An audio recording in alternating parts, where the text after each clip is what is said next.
introduce yourself and then shoot the question. My name is Jane. My question is to the founder of Patricia. Yes. I think one of the key questions that government really has at the core concern for consumers is cybersecurity. I mean, cryptocurrencies, yes, are allowing us to access financial services, removing intermediaries, and we're using smart contracts. But how do you handle digital identities in the day and age where blockchain is being used for money laundering? So I think when we talk regulation, I think this is some of the questions that people in the blockchain industry and fintech kind of need to address. Because even when we're talking about access to information, are we also empowering people to understand cybersecurity in these spaces and also handling digital identities on the startup space? All right, that's a good question. Let me pick the other one, then we can tackle that. Hi, my name is Yvonne. I have a question for Mr. Hanu. About, you mentioned something about Africa not having the right talent. What did you mean by talent? Do you mean technical talent or like general for your company? And what can we do so that we can improve and grow the talent so that it's enough for us as Africans? Those are two good questions for you. I know they will also get a comment from the other end. Please go ahead. All right. I'll start with Jane. Yeah. Well, hi, Jane. I think that's a very interesting question. I'd like to give you an analogy to answer your question. So let's look at electricity, right? Mm-hmm. It powers our mobile devices, it powers our laptops, it powers this room we're in, the AC, even the mic was charged with electricity, right? And the concept here is if you go and touch a naked wire, right, you would get electrocuted, right? So I say this to say blockchain is still in its infancy phase, right? So there are lots of de-risking to be done, you know, but ultimately you don't throw away the baby and the bathwater, right? That's why we have measures in place to counter money laundering, theft, identity theft, and all of that. And if there is one thing the blockchain stands for, is integrity, right? The blockchain is a ledger of information that cannot be changed, even if we wanted it to be changed, right? That is why it is special, that is why it is unique, and that is why most people run away from it. You know, so it's a journey, really, to get to that level of security, right? But it's a journey that we have to start to even get to the destination. So yeah, these are my 2 cents on that. All right. And there was a question on the other end about the talent. What you meant. Yes. Yvonne. So with talent, it comes down to technical talents. You know, let's assume you want to build a 10-story skyscraper, right? And everybody around you only knows how to build a duplex, right? They can try to build a skyscraper, but the integrity of this building will not be sure. It will not be solid. And in a country where the government says skyscrapers cannot be built, so it automatically means that the talent in that country are only people that can build duplexes, right? So this is the inherent problem that we face, right? We want to build infrastructure for the world. We want to scale our processes. We want to scale our engineering, but the people around, right, they don't even have the access to even do that. So the one way to do it, one way to solve that problem is education, you know, and there are very interesting companies now out of Nigeria doing that. Case in point, there's a company called Odd School that promises to churn out thousands of developers every other year, and they are getting people straight out of school who want and love to code, and they are becoming engineers, right? So it comes down to, you know, same thing I talk about the government inputs, right? Imagine the government opens an academy and says we are going to train 5,000 youths in Kenya, 5,000 youths in Egypt, 5,000 youths in Nigeria, right? This is adding to the workforce of the future of the world. The world is not going to slow down. Technology is and will remain the way to go, right? So the more people we get involved as individuals, private companies, the government, it's on everybody, this one. The issue of talent is on everybody's problem that we all need to solve. Yeah. Well, I think that's very fairly well answered. Thank you so much for that. I don't know whether Yvonne, you have some technical knowledge, and I'm just saying. I don't know whether there are some reactions as well from that about the cybersecurity concern. Is it the same thing as well there in Barbados, Alexia? Do you have such concerns as well, Terek? Is there a reaction to some of these questions that you've had that you want to put across? Let me start with you, Alexia. Absolutely. I think I'd like to actually add some comments on what Fejiro just said, because I think it's so important. You mentioned education, and that's a really big part of it.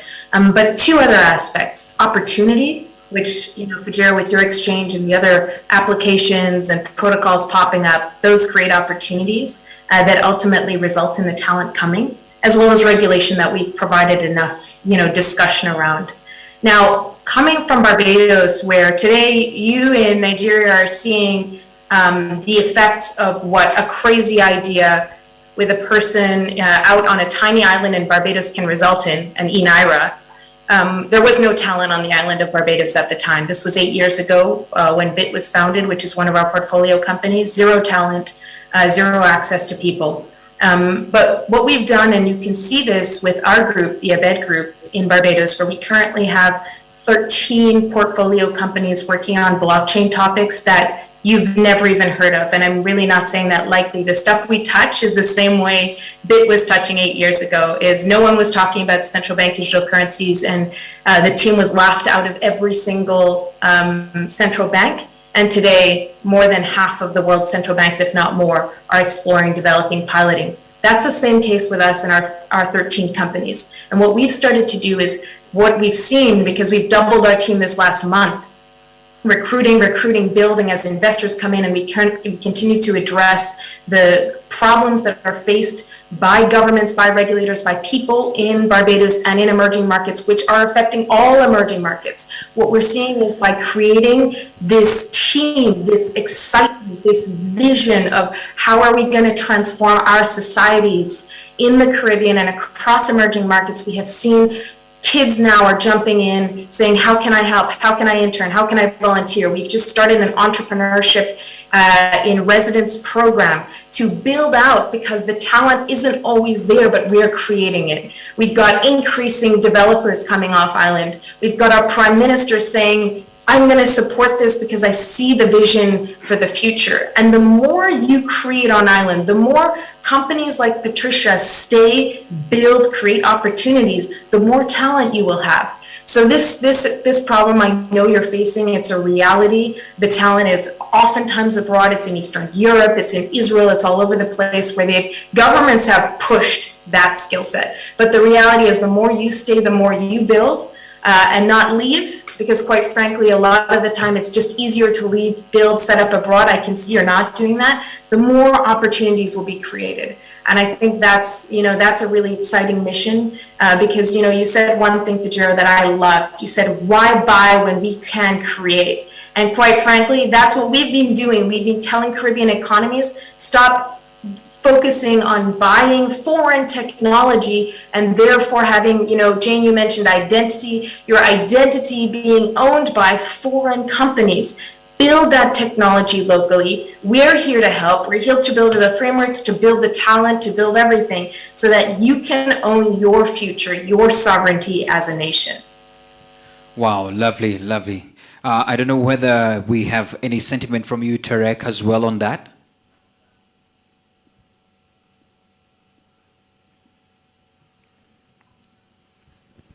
Tarek, are you there? No, I do agree with the talent pool issues, and this is why one of the reasons we see that it needs to be encouraged, and we need to find ways for building this momentum and this once we reach a level of maturity where this kind of enabling factor can allow the digital services in its new form to exist and to be dependable. This would be probably, from my personal perspective, would be the better time. It's going to take a lot of work to build this kind of guarantee and protection. Yet I would also like to pose this as a potential thing that we should also address and look at, which is the collaboration between the different nations in order to not solve the problem multiple times and allow for these different environments to cross borders. All right, thank you so much for that. I don't see any other hand that wanted to ask a question at the end. And Fejiro, let me come back to you, because at least I like there's a term we use here in Kenya, you're on the ground, because you're making this possible for people. So I want you to speak from the voice of the ground. I don't know, it's been a year and we have seen a lot of movement, especially on the cryptocurrencies. We have seen even, let me use the word, big boys getting in big time. And, I don't know what has been your experience at Patricia. What are the new latest updates that you could give us right here as a way of encouraging anyone who's watching, or government representatives in the House, or even the ones who are watching, that, if you haven't started paying attention, as you've heard, it's about 50% of governments in Africa. So we still have a whole 50 that are still not yet thinking about it. Or maybe they're thinking quietly. So what is your situation? What's your observation so far about the uptakes that we've seen? Well, it's a situation of this train will continue to move whether the African government is on it or not. I like that. Right? It's what it is. Over the past year, from 2021 till now, it has been forward movement. Of course, we've had bear markets where the price of crypto went down, the plummet and all of that. It's basically comes with the terrain. But overall, we have seen forward movement. We have seen tremendous applications. Last year, we saw the rise of NFTs, right, where tons of people, young people, became millionaires just flipping pictures online. And many people still don't get it. Absolutely. It still feels like it's some sort of something foreign. Exactly. Yeah. Right, but it's live, it's working. Yeah. This year, there are definitely going to be a whole lot of new NFT-like things coming up.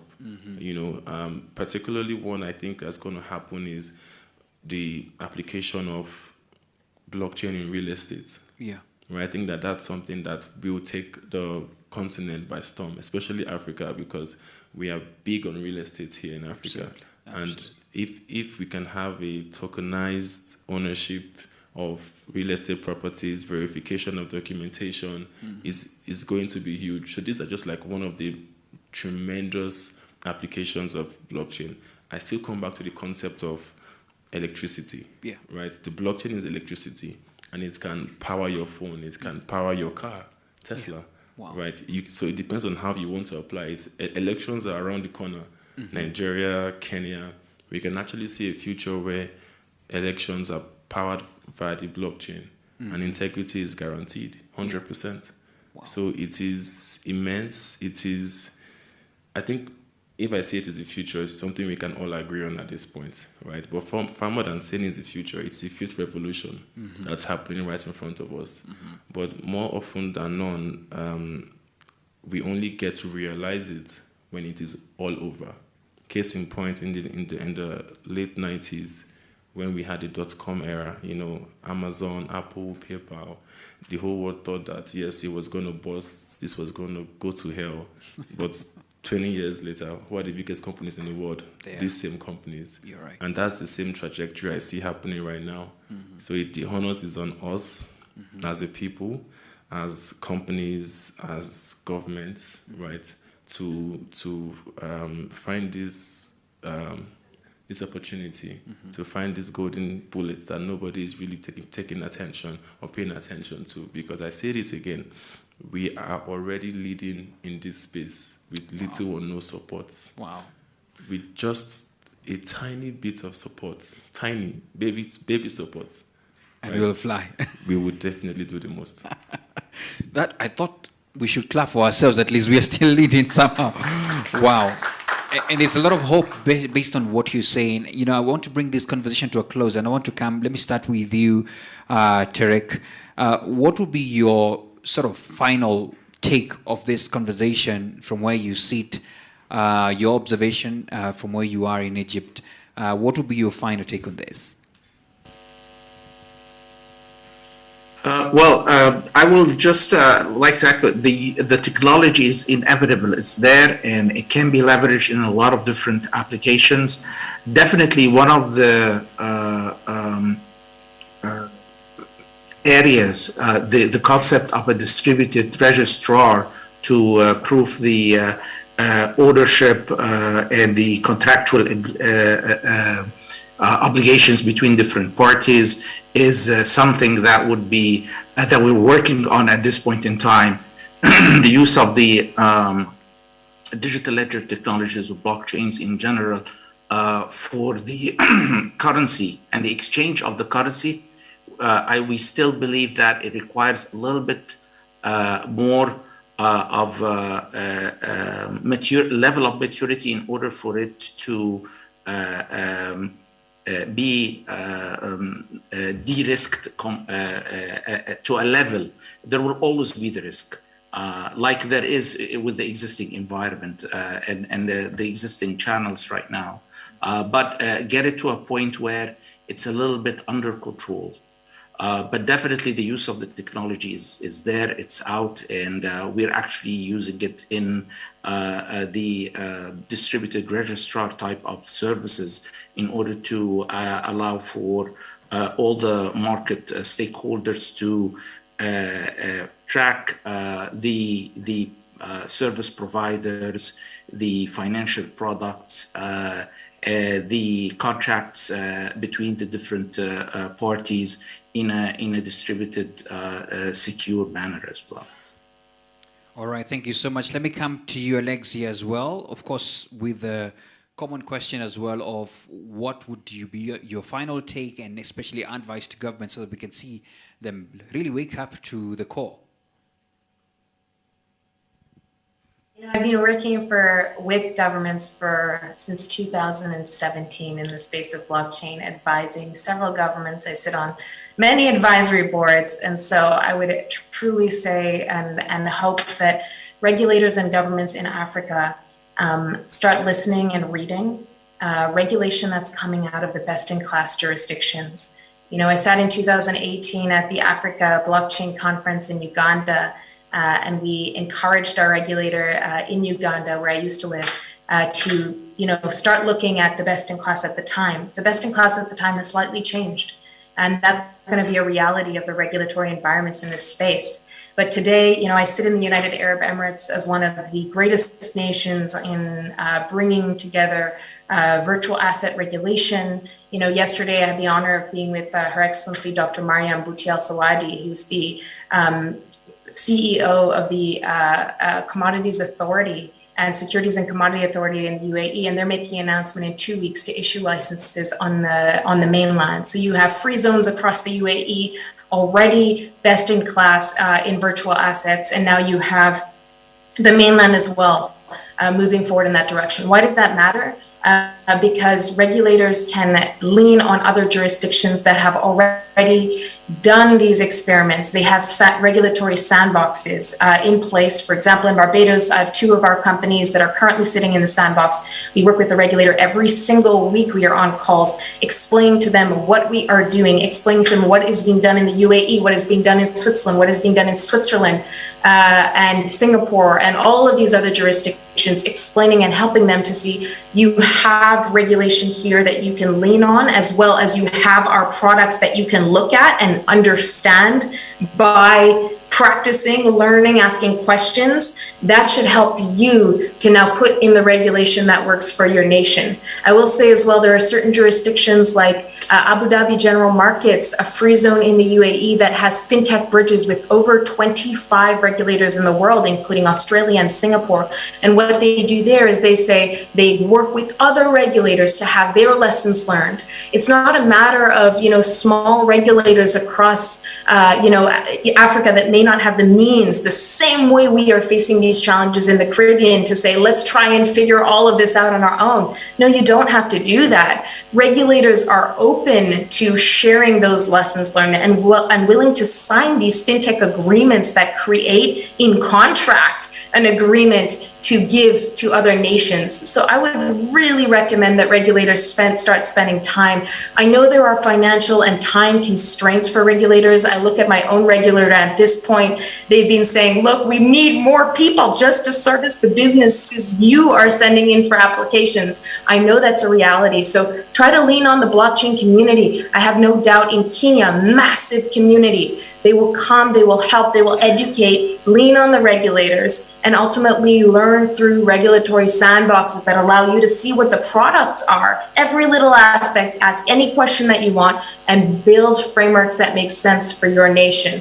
Because if that doesn't happen, then the reality is that you're gonna get left behind, and fantastic companies coming out of Nigeria and Kenya and the Gambia are going to exit and find homes that actually have regulatory frameworks in place to assist them in building their products. Wow. Thank you so much. Certainly lots of opportunities ahead. Now, Fejiro, let's come back here, come to the ground here. I don't know what would be your take or final take on this, so that at least we can see, as you say, the continent can fly. We are still strides ahead. But I would also want you to paint a picture as well on what you're seeing as the future, because I think you've spoken about some of these developments that you're hoping to see, even talking about real estate and all those kind of things. But now, as Patricia, when you're seated there, of course, you're not going to divulge all the secrets out. What are you seeing as the future, and what do you see governments should do to at least catalyze this? Because we really sort of, like, as you said, small regulation, if they are just done, will be flying. Well, I'll start with this quote. It says, if not now, then when? Then when? If not us, then who? And who? Right. Yeah. And that says it all for me, right? Absolutely. If not now, then when? This industry is around 10 years-ish old now, right? While in business, there's a full strategy, right, called first movers advantage, right? Mm-hmm. So I do not think we need to take a step back and allow some other person to figure it out while we join them. You see, many years ago, there was a race between American government and Russian government first to go to space, right? And this is like 60 years after. I don't know of any African nation that is on that journey, right? So at the end of the day, we'll end up going to America to pay for tickets to go on these spaceships, right? And this is something I see happen every other day, down to oil, down to cocoa, chocolates. It's like modern day exploitation, right? So same thing, if not now, then when, right? We can easily set up R&D hubs. This blockchain thing, it's the most transparent thing ever. You don't need anybody's, there's no gatekeeper. Nobody's holding the door. You can literally, with a smartphone and the internet, go in there. And who knows what we will find? Who knows what native African ideas we can come up? Because we have our own perception of these things. We have our own view of life, right? And we will build with the knowledge of our people in mind, right? As opposed to somebody figuring it out, then you go and you modify what they have and adapt it to what you want to work on. So this right here is my thoughts on it. We need to get the ball rolling. You see, one of the ways we are trying to fix that as a company is we're launching the largest innovation hub in Africa. That's supposed to house at least 2,000 engineers, right? And with this, by the end of the year, we should have been able to launch the first phase of this. So with this, we expect that we would close that gap, tighten that gap a little bit, because I'm a very big fan of shoot for the stars, land on the moon, right? You try to find something, but you find penicillin, right? So let us be on the quest, right? Who knows what we will find? There's this saying, who knows if the cure of cancer is locked in an uneducated mind? right? Every day I see kids just randomly on the streets begging, doing all sorts. Who knows if that kid has the cure for cancer? Who knows if that kid has the cure for, has a solution for cross-border transactions within the continent? So these are the questions that we need to start asking. Even when we talk about, take it away from finance, take it away from blockchain, right? There are so many other areas, there are so many other industries that needs to be elevated, right? And how are we setting the tone for the next generation or the present generation to do these things, right? These are my thoughts. My goodness, I think we have limited time. Yeah, you can clap, it's okay. Fejiro has a way of pinching into the heart. Now, thank you so much, Engineer Tarek, for your session and for your time. I also want to appreciate Alexia all the way in Barbados as well. Thank you so much for your time, guys. And really to tell you, you know what, we have heard you and we really hope that, the things that we have spoken about here will happen. And of course, to appreciate you now, Fejiro, for first of all sponsoring this and making this happen. On the sidelines, I remember you still owe me a jersey of Patricia, but we'll talk about that later. It's coming. It's coming, right? But thank you so much for your time as well, and I hope we'll interact more. So please pass our regards to the guys in Egypt, Barbados as well, and of course right here in Nigeria and the likes. Asante sana, that's what we say it here. So thank you so much. A round of applause to our panelists today. As I said again, we have a packed time, and we are now already eaten a little bit to the next session, which is about disruptive financial technologies in Africa.